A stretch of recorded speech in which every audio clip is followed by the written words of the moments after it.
팩트 증검승부 트루맨 팩트체크 전문 미디어 뉴스톱 김준일 팩트체커 그리고 한겨레 신문 김한 기자님 나오셨습니다. 안녕하세요. 네, 안녕하세요. 안녕하세요. 네, 반갑습니다. 자, 오늘 제가 지금 진행한 지 3일째 됐는데 지금 3일 내내 이 이야기입니다. 예. 또 해야 될 것 같습니다. 예. 요즘 온통 뭐 조국 후보자 관련 내용으로 다 덮여져 있는데 이 단독이라는 말을 달고 나온 이 기사들이 굉장히 많아요. 이 단독 보도 경쟁 이게 또 시작된 거 아닌가 뭐 이런 생각이 듭니다. 어떻습니까? 네, 뭐 또 시작된 건 아니고요. 네. 계속 항상 시작되고 있죠. 예, 항상 예. 하고 있었고요. 예. 뭐 몇 개 그 기사 타이틀을 좀 말씀을 드리면은 네. 단독 딸 공주대 인턴 면접 조국 안에 직접 방문 채널 A가 있고 네. 단독 공동학원 2010년 자각 매각 시도 조국 동생 채권 포기 TV조선 뭐 네. 이런 식으로 단독이라는 보도가 굉장히 많이 나와요. 네네. 그래서 내용들을 들여다보면은 정말 이게 단독이라고 붙일 만한 어떤 그러니까요. 요건이 되는 것인가에 대해서 상당히 의구심이 들 수밖에 없어요. 네네. 맞긴 한데 네. 다만 이제 단독에 무슨 법적 기준이 있거나 윤리적 정의가 뭐예요 도대체 이게 단독의 정의가 뭐예요? 윤리적 기준이 있는 건 아니고요. 예. 나만 보도입니까? 다른 데서 아직 네. 보도하지 않았지만은 우리 언론사가 단독으로 취재를 해서 첫 보도하는 거를 단독이다라고 하는데 이게 진짜 엄청나게 큰 뭐 국정농단 뭐 그런 것도 있을 수도 있지만 그렇죠. 뭐 예를 들면 굉장히 작은 누가 특종이라고 불리는 거죠. 특종이죠. 예, 예. 일종의 특종인데 요즘은 단독이라는 표현을 많이 쓰고 실제로 포털에서 단독이라고 붙은 기사와 안 붙은 기사의 클릭률이 차이가 납니다. 아 그렇군요. 그러니까 예. 이게 많이 소위 말해서 이제 어뷰징이라는 표현도 쓰는데요. 네네. 많은 클릭수를 늘리기 위해서 단독이라는 말을 쓰는데 네. 또 하나는 이제 뭐 요즘 감안할 문제는 네. 조국 이 기사가 너무 많이 나와요. 쏟아져 나오고 쏟아져 나오기 때문에 네. 여기서 단독자를 안 붙이면은 눈길을 못 끕니다. 살아남을 수가 없군요. 살아남을 기사가. 수가 없어요. 뭐 한 하루에 4,000개씩 기사가 지금 네네. 조국 후보자 기사가 쏟아져 오고 있기 때문에 네네. 좀 몸부림을 치고 있다 언론이 살아남기 위해서. 알겠습니다. 이게 단독이란 말은 그냥 최초라고 이해를 하면 될 것 같습니다. 그렇죠. 왜냐하면 제 결혼 때도 황현희 결혼 단독 이렇게 나가지고 내 결혼 단독이 말이 안 되는 얘기라고 해서 뭐 그랬었던 기억이 있거든요. 단독 인터뷰 이렇게 달고 나오는 경우들도 많이 있으니까요. 네네네. 근데 인사검증 국면이 언론이 이른바 이제 단독 보도를 경쟁을 하는 국면이긴 해요. 그러니까 네네. 이거는 뭐 조국 후보의 상징성이나 여러 가지 문제 때문에 좀 과열돼 있는 상황인 것은 분명하지만 과열돼 있죠. 예, 네. 어느 정권, 어느 정부 때나 인사검증 국면에서 언론들이 이제 관련된 이제 이른바 이제 뉴팩트가 포함된 기사들을 네. 많이 발굴해서 쓰는 시기이기도 하는 점도 좀 해야 될 때인 것 같긴 합니다. 알겠습니다. 오늘 조국 후보자 딸 부정입학 의혹은 이 명백한 가짜 뉴스다. 뭐 이렇게 발언을 했습니다. 이 발언 어떻게 보십니까, 두 분? 이 발언은 네. 굉장히 저는 좀 위험할 수도 있다라고 보는데요. 위험할 수도 있다. 그러니까 예. 조국 후보가 지금 법무부 장관 후보로 지명이 된 건데 네네. 이 자기 딸에 대한 보도를 이제 명백한 가짜 뉴스다라고 규정을 하는 것은 이른바 이제 정부에서 지금 사용하고 있는 가짜 뉴스 개념에도 맞지 않고 네. 그다음에 언론에 어쨌든 뭐 조국 후보 입장에서는 과한 측면이 분명히 있겠지만 네네. 언론이 기능을 수행하는 측면에서 의도적이고 악의적인 측면으로 이제 이 정보들을 조작하고 있는 모든 딸에 관련된 내용들이 네네. 아닌 상황에서 뭐 이렇게 표현하는 것은 좀 과한 대응이 아닌가라는 생각이 드는데요. 네. 법무부가 지난해 스스로 이제 정부가 사용하는 가짜 뉴스, 법무부는 허위 조작 정보라고 규정하고 있는데요. 네. 이건 이제 뭐냐면 객관적 사실관계를 의도적으로 조작한 허위의 사실을 객관적 사실에 대한 다양한 의견 표명이나 실수에 의한 오보, 근거 있는 의혹 제기는 이에 해당하지 않음 이렇게 규정한 바 있거든요. 네네. 그러니까 이게 이미 작년에 법무부가 가장 보수적이고 수세적으로 가짜뉴스를 규정한 측면에서 보더라도 지금 이제 인사검증과 관련된 보도가 난 좀 이 보도는 과하다 이렇게 얘기할 수는 있겠지만 네. 이거 전체가 뭐 가짜뉴스다 이렇게 좀 사잡는 방식은 좋지는 않다 이렇게 생각합니다. 그러니까 나에 대한 기사가 나오고 있는데 거기에 대해서 약간 좀 부정적으로 나오는 기사가 네. 다 가짜뉴스다 이렇게 표하는 것은 좋지 않게 느껴질 수 있다. 네, 더군다나 지금 법무부 장관 후보자기 때문에 네. 이걸 이제 집행하는 기관에 장이 되는 거거든요. 임명되게 되면. 네네. 그러면 이제 그 부분에서는 굉장히 좀 그 우려를 충분히 제기할 수 있는 사안이다 이렇게. 알겠습니다. 우리 좀 정책 이야기 좀 해보죠. 이게 좀 일각에서 정책 구상 발표를 했는데 국민전환용 재탕이다. 뭐 재탕 정책이다. 뭐 이런 발표가 있었어요. 이 내용이 있었어요. 이거 어떻게 보십니까? 이 정책에 대해서?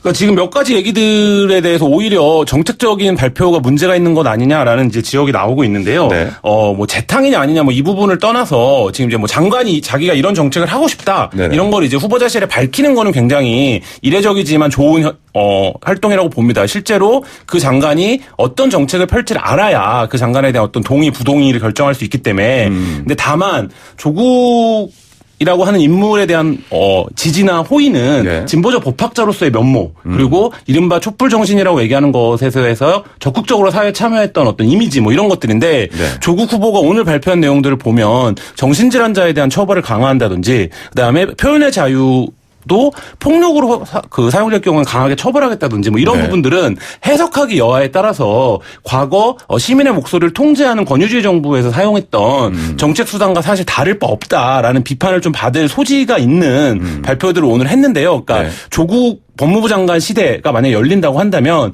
그에 좀 걸맞은 법률 해석이나 법률 집행을 기대하는 좀 지지층의 정서와는 조금 괴리가 있는 정책을 발표한 게 아닌가 이런 생각이 듭니다. 조금만 이제 덧붙여주시죠.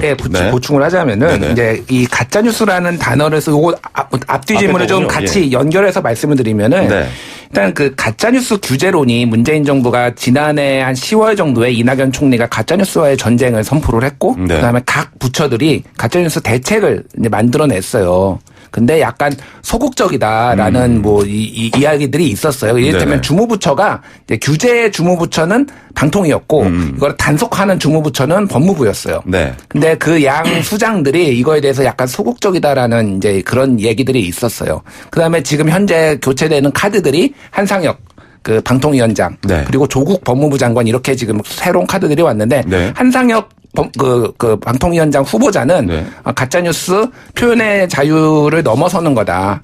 규제할 필요가 있다라고 이미 약간 훨씬 예전보다 강한 톤을 얘기했고 규제해야 된다. 네, 규제해야 된다. 네. 조국 후보자도 그 학자 시절에는 표현의 자유를 더 이렇게 좀 지켜야 된다라는 쪽으로 논문도 네네. 많이 발표하고 책도 썼는데 네. 여기에서는 가짜 뉴스다라고 하고 약간 지금 얘기했듯이 정책에서도 좀 더 강하게 규제를 할 것처럼 이제 하는 이제 모습을 보였다라는 거죠. 이게 네. 문재인 정부가 하반기에 들어서 좀 더 강하게 규제를 특히 표현의 자유를 약간 위축시키는 쪽으로 갈 가능성이 높다라는 거고 이거에 대해서 상당히 많은 그러니까 청문회와는 또 다르게 굉장히 많은 우려들이 지금 또 나온 거여서 그러네요. 조국 이것조차 내로남불 아니냐 그러니까 옛날에 당신이 학자 시절엔 이렇게 얘기했는데 언론의 자유를 그렇게 얘기했으면서. 네, 언론이 얘기했으면서 네. 지금 또 이렇게 법무장관이 되면 이게 문제 아니냐라는 또 이런 논란이 나오고 있는 상황인 거죠. 그러니까. 알겠습니다. 자, 그럼 총체적으로 한번 좀 여쭤볼게요. 두 분 기자로 지내신 지가 지금 10년 넘게 일하셨잖아요. 그러니까 이 수많은 인사청문회 과정 좀 많이 보셨을 것 같아요. 그러니까 이번 조국 후보자 의혹 논란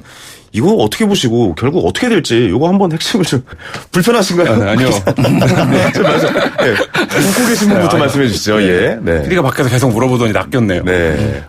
좀 어려워지고 있다라고 생각하는데요. 개인적인 의견임을 전제로 해서 네. 그러니까 지금 뭐 법률적 위법사항이 없다 이런 식의 방어를 하고 있는데 우리가 이제 진보적 법학자 그리고 이 정부의 어떤 상징적 아이콘이었던 조국에게 기대했던 대답이 내가 뭐 위법은 아니지 않냐라는 거는 아니었던 것 같아요. 그게 네. 이제 국민적 눈높이에서 지금 조금 이제 이격해 하기 시작한 측면들이 많이 보이고요.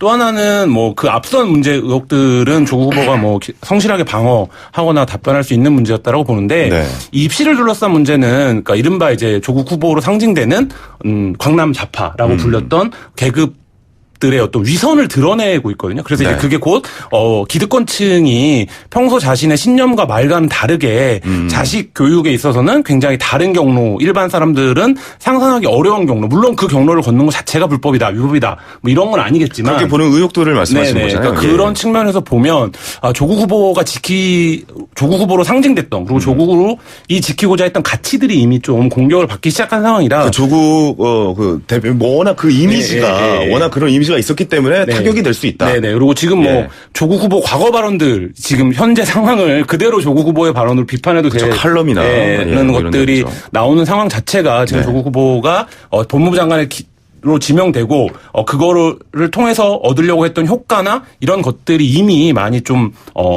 발행 뭐 이런 상황이 아닌가 그런 생각이 듭니다. 알겠습니다.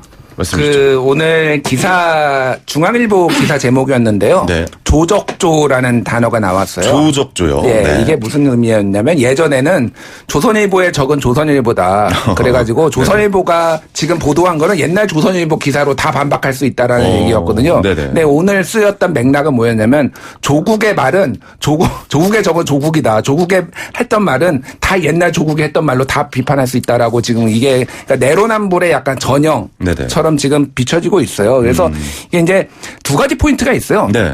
장관으로서 이제 이렇게 수행을 하는 또 청문회 포인트를 두는 관점이 있고 네. 하나는 정권의 어떤 뭐 이게 지지도와 총선까지 이어지는 그 관점에 이제 그 지지자들도 그래서 나뉘는 것 같아요. 네. 어느 쪽에 초점을 두느냐. 지금 이 문재인 정부를 딱 생각했을 때 떠오르는 인물이 문재인 대통령을 제외하고 이 정부를 상징하고 이 정권을 상징하는 사람이 누가 있을까요? 조국 후보자죠. 네, 이낙연 총리 아니면은 조국 지금 후보자예요. 그렇습니다. 그 정도로 이 정부를 상징하는 어찌됐든 대표되는 네. 인물이 돼버렸어요. 그렇죠, 그렇죠. 근데 내로남불의 이미지가 너무 강한 거예요. 이거는 한마디로 얘기하면은 그냥 조국 개인 후보의 내로남불이 아니라 이 정부가 내로남불이다라는 식의 어떤 그 야당이 이미 공격을 하고 있고 그렇게 프레임을 짜고 있죠. 유승민 의원이 오늘 그 발표를 했어요. 문재인 대통령이 얘기했던 공정, 평등, 정의 이거 다 어디 갔냐고. 조국 낙마시키라고. 이게 여기까지 이제 오는 상황이에요. 그러면 이제 청와대나 민주당 내에서도 고민이 지금 깊어지는 상황이에요. 왜냐하면은 총선에 이겨야 되잖아요. 그렇죠. 안고 가는 게 조국 후보자가 만약에 되면은 당선이 되면은 네. 계속 공격받을 겁니다. 어찌됐든. 그러니까 임명이 통과가 되면은 통과가 되면은 네네. 지금은 법적으로는 위반이 없으니까 그냥 만약에 청문회 하고 대통령이 강행을 하면은 네네. 통과될 가능성은 매우 높아요. 네. 근데 이게 정치적으로 도움이 되는 것이냐에 대한 고민이 지금 깊어지고 있고 민주당 내에서는 어쨌든 총선에 이겨야 될 거 아니에요. 그렇죠. 의원들 입장에서는 그러니까 그 고민이 청와대도 깊어지는 그런 상황을 인지했는지 오늘 또 발표가 있었잖아요. 네. 네, 알겠습니다. 이거는 계속 좀 저희가 추후에 이렇게 전해드려야 될 이야기인 것 같습니다. 다음으로 넘어갈게요. 자, 이 와중에 자유한국당 황교안 대표가 장외투쟁 카드 꺼내들었습니다. 24일에 광화문에서 이 구국 집회를 열겠다는 것인데요. 5월 23일에 마지막 집회 이후에 정확히 석 달 하루 만에 장외 집회가 열립니다. 황교안 대표 왜 또 장외 집회로 나간 겁니까? 이게 대해서 좀 말씀해 주시죠. 갑자기 이 시기에 왜? 예. 일단 지지율이 네. 장외 집회 나갔을 때 5월 중순에 제일 높았어요. 개인 끌어올렸죠. 지지율. 예. 네, 자유한국당 지지율이. 그렇습니다. 그리고 지금은 그 2월 말에 전당대회를 해서 황교안 대표가 뽑히기 전 수준으로 돌아갔어요. 그렇죠. 그래서 이제 봄날이죠. 네. 봄날이 그리운 거죠, 지금. 그래서 황교안 대표가 또 하나는 원외잖아요. 그렇죠. 그래서 원외는 약간 주목받기가 힘들어요. 그렇죠. 이런 이게 왜냐면 정부에서는. 국회가 열리면은 오히려 그렇죠. 원외는 주목받기 힘들죠. 그래서 자유한국당 이제 황교안 대표가 이 카드를 꺼낸 건데 장외 카드를. 네. 근데 이거를 오래 지속하기는 좀 힘들어요. 지금 오래 지속하기 상황이. 힘들다. 예. 왜 힘듭니까? 첫 번째는 자유한국당이 돈이 없습니다. 이 무슨 말이죠? 돈이 없다는 얘기는? 아니 진짜로 한국당 내부에 돈이 네. 없어요. 이해가 무슨 잘 일이 안 있었냐면은 가네요. 일단은 당원이 엄청 줄었고요. 아, 당원이 줄었다. 예, 당원이 줄었고요. 네. 그래서 당원이 주니까 당비의 부담을 줄이려고 네네. 의무당비를 2,000원에서 월 1,000원으로 내렸어요. 그게 아, 또 그래서 네네. 당비도 많이 줄었고요. 분당이 됐으니까 바른미래당, 그러니까 국고보조금이 줄었죠. 바른미래당이나 이렇게 다들 나갔잖아요. 더 분배를 해야 되니까요. 그러니까 거기서 줄어서 작년에 7월 달에 여의도에서 영등포로 당사로 옮겼고요. 그렇죠. 한 30% 정도 수준이라고 하더라고요. 그러니까 그 정도로 돈이 없었고 또 하나는 당직자를 한 35명인가 정리해고했어요. 네네. 그 정도로 돈이 없는 상황이 됐고요. 네네. 그래서 올 아니, 근데 봄에 장외 투쟁을 하면 그렇게 돈이 많이 들어요? 한 번 나가면 최소 1억입니다. 1억이요? 예. 아. 스피커하고 설치하고 네. 옛날 용어로 아시바라고 하죠. 예, 뭐 예. 쌓고 무대 쌓고 비계. 비계라고 무대. 하네요. 죄송한데 지금 YTN이에요. 왜 이러세요?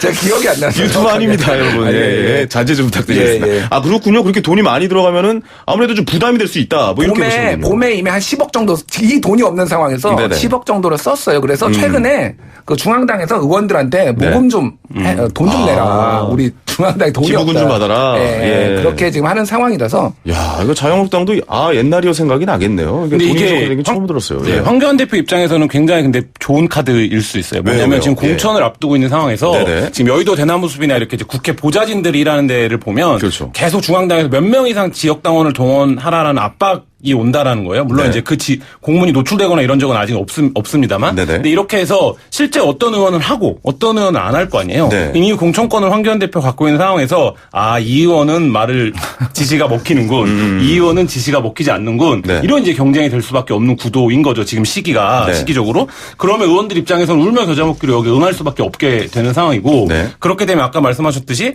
원내에 있는 황교안 대표의 영향력이 의원들에게 직접적으로 압박이 되는 이런 상황 상황들을 가시적으로 황교안 대표가 볼 수 있는 뭐 이런 상황이기 때문에 황교안 대표 입장에서는 이른바 자기의 리더십을 세우거나 리더십을 보여줄 수 있는 당내. 그러니까 당내에서는 이거 굉장히 좀 지금 해야 될 일이 아니고 네. 어렵지만 할 수밖에 없는 시기라는 거죠. 어떻게 보면 황교안 대표한테 마지막 기회일 수도 있겠네요. 이 선거를 앞두고. 왜냐면 이거 자칫하다가 좀 고관도 비어 있는 상태에서, 그러니까 자유한국당 돈도 없는 상태에서 약간 좀 지지율이 더 떨어진다 여기서 이런 배수해진의 상황이 아니겠습니까? 예, 이건 좀 지켜봐야겠네요. 예.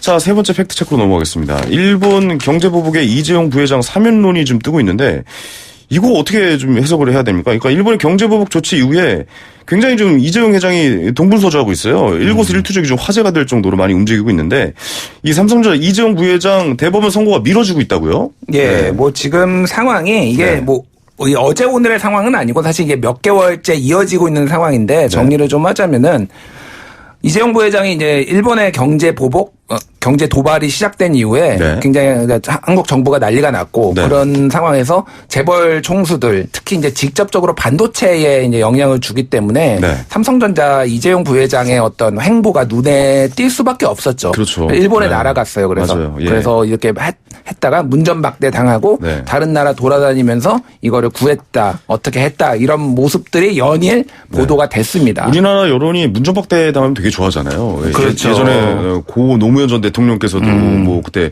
마지막 날 선거 마지막 날 그래서 약간 좀 좋은 여론이 형성이 된 듯한 모습이 좀 있었잖아요. 그렇죠. 그리고 어쨌든 네. 전쟁 국면이다 보니까 네. 우리 이게 그러니까 좀 더 이재용 부회장에 대한 강한 밀착 그렇죠. 감정이 생긴 거죠. 네네네. 일본한테 문전박대당한 우리 이재용 부회장이라는 그러면서 이제 언론 기사들이 많이 나오기 시작하는 거죠. 지금 네네.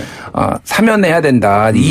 일본과의 전쟁 국면에서 지금 대기업 회장을 처벌을 해서 뭐 얻는 이익이 무엇이냐 이런 언론 보도들이 지금 쏟아지면서 네. 묘한 분위기가 지금 형성이 되고 있는 묘한 분위기로 예. 가고 있다. 삼성도 이 부분에 대한 지금 홍보를 굉장히 강화하는 모습이에요. 그러니까 실제로 네. 뭐 며칠 사이에 나온 사진만 보더라도 공장에서 이재용 부회장이 이렇게 셔츠를 걷고 이미지 직접, 메이킹하는 거 뭔가를 있죠. 예. 지시하고 있는 이런 뭐 네네. 사진이 삼성 쪽에서 나오는데 그거 이제 삼성이 찍지 않으면 사실 기자들을 알 수가 없는 사진인데. 삼성이 찍었다 자체를. 그렇죠. 왜냐하면 예. 기자들이 거기 대동 같이 들어간 게 아니니까. 예, 설정샷이다. 네, 그렇죠. 그러니까 그렇게 그런 봐야겠군요. 뿐만 아니라 뭐 일요일 날 뭐 비상 회의를 한다면서 이재용 부장이 타이도 안 나고 막 이렇게 분주하게 걸어가고 있는 모습을 삼성에서 뭐 기자들에게 나눠준다든지 이래서 이제 이런 사진들이 계속 보도가 되고 있거든요. 그래서 네네네. 지금 일본의 경제 도발 이후에 한국 경제의 어떤 최전선에서 뭔가 행동하고 있는 듯한 모습. 네네. 그러니까 당장 막 이재용 부회장이 뭐를 하고 있는지는 구체적으로 우리가 모르지만 우리 이재용 부회장이 뭐 임박해 있는 경제 문제를 해결하고 있는 듯한 네네, 모습을 주려고 하고 있죠. 주려고 예. 하고 있는 거죠. 그게 네네. 지금 법률적, 그러니까 이게 사실 법치국가에서는 말도 안 되는 연결인데 네. 그렇다고 해서 받고 있는 위법 그 혐의를 네네. 뭐 사면해주자 이런 논의 자체가 사실 이제 법리적으로는 전혀 인과관계 아니고 설득력이 없는 얘기인데 네, 실제로 팩트 체크 한번 해보죠. 그럼 재벌 총수의 구속이 경제를 위축시킵니까? 간단하게 좀 부탁드리겠습니다. 아닙니다. 아닙니다라고 말씀하셨고요. 어떻게 보십니까? 뭐 여러 가지 관점이 있는데요. 네. 일반적으로 재벌 총수가 구속이 되면 주가는 뛰었어요. 주가는 뛴다. 예, 대체적으로 주가가 뛴 기업이 오히려 반대로 많고요. 주식은 오른다. 예, 예. 왜 그러니까 그거는 여러 가지 이유가 있는데 네. 오히려 그러니까 외국인들 같은 경우에는 리스크가 해소가 됐다라는 그러니까 거예요. 오너 오히려. 리스크죠. 오너 예, 리스크가 예. 그러니까 오히려 붙잡히기 전에는 구속되기 전에는 불안감이 너무 큰데 원래 그러니까 시장에 반영이 돼 버리면은 잡혀버리면은 리스크가 해소가 돼 버리는 거예요. 그렇게 그러니까. 해석이 가능하군요. 예. 네네. 그 부분은 있죠. 그러니까 네. 우리 한국 재벌 체제라는 게 총수의 독점력이나 지배력이 강하기 때문에 네. 총수가 없으면 뭐 대형 투자를 못한다 이런 논리들은 기업이 늘 하는 얘기입니다. 그래서 예를 들면 어떤 총수가 구속돼 있을 때 특정 기업이 원래 5조 투자를 하려고 했는데 네네. 총수가 없어서 지금 결제를 못 해갖고 못 하고 있다 이런 논리를 계속 퍼뜨리거든요. 네. 그래서 이제 그런 것들이 뭐 총수가 나와야 되는 논리로 활용되기도 하는데 지금 삼성 같은 경우에는 전체가 지금 한국 경제 전체랑 연결돼 있는 그런 상황입니다. 알겠습니다. 두 분 이야기 여기까지 듣겠습니다. 팩트 증검 승부 트루맨 팩트체크 전문 미디어 뉴스톱 김준일 팩트체커와 한겨레신문 김한 기자와 함께했습니다. 두 분 감사합니다. 감사합니다. 감사합니다.